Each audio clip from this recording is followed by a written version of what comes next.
La première réponse, ça pourrait être de dire que c'est pas parce qu'on est une femme qu'on est féministe, parce que malgré tout, avoir un discours sur l'égalité des sexes, dire c'est pas bien de faire ci, c'est pas bien de parler comme ça, c'est pas bien de penser ça, en fait, ça veut dire quand même qu'on a pris conscience en tant qu'individu, qu'on soit un garçon ou une fille d'ailleurs, qu'il y a de la domination, qu'il y a un problème. Et ça, beaucoup de gens, qu'ils soient des garçons ou des filles, ne le voient pas, ne veulent pas le voir pour diverses raisons.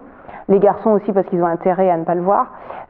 Et puis certaines filles n'ont pas intérêt non plus à le voir. Et ça, ça a été montré dans des enquêtes, plutôt sur des femmes adultes, que certaines femmes qui ont eu justement des expériences, qui ont connu des violences très fortes, sexistes, sexuelles, etc., ont bien vu que le dénoncer, le dire, même ne serait-ce qu'avoir un discours condamnant ce qu'elles-mêmes ont vécu, pouvait les exposer à encore plus de violence.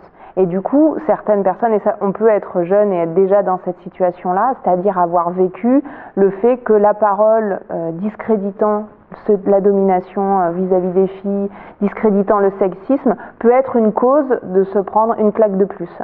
Donc il y a aussi des filles qui, de toute façon, pour se protéger aussi elles-mêmes, elles ne le pensent pas forcément, elles ne se le disent pas forcément comme ça, mais elles ont cette expérience-là, parce qu'une des raisons pour lesquelles il y a de la violence envers les femmes aussi, c'est quand les femmes se rebellent ou quand les femmes disent quelque chose. Un des moteurs de la violence, c'est aussi ça.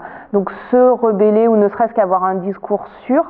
Par exemple, j'imagine quand on est avec des professionnels qui interviennent sur ces questions-là et qu'il y a un groupe de filles et de garçons, quand on parle aux professionnels, quand on parle sur ces questions-là, mais en présence des copains et des copines, on n'est pas juste en train de dire ce qu'on pense ou on parle aussi sous contrôle des autres. Et les filles savent bien qu'avoir un discours là-dessus peut leur porter préjudice. Bon, ça c'est une chose.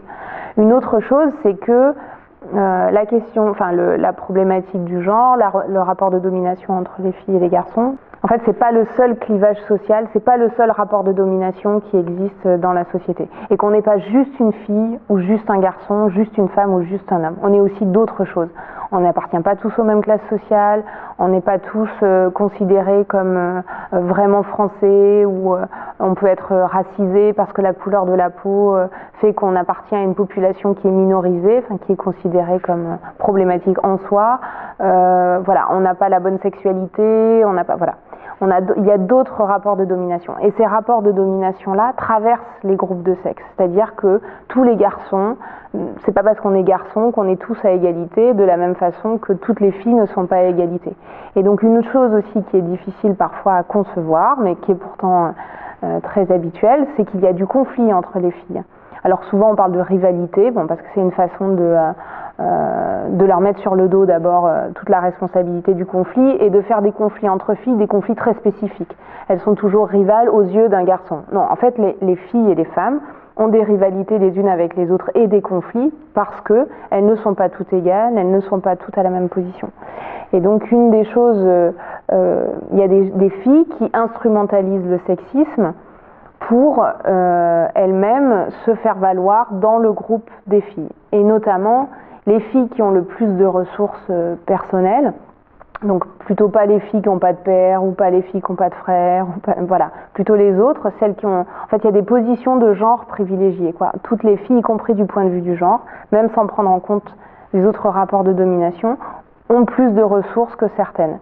Et du coup, ces filles-là, pas toutes, c'est pas une fatalité, mais ces filles-là peuvent utiliser l'insulte aussi sexiste pour non seulement faire croire qu'on peut échapper en fait au sexisme si on se tient bien, et ce faisant, en disant telle fille c'est une salope, telle fille c'est une pute, elles-mêmes mettent l'opprobre à distance puisqu'elles sont en capacité de dire qui fait bien et qui fait mal.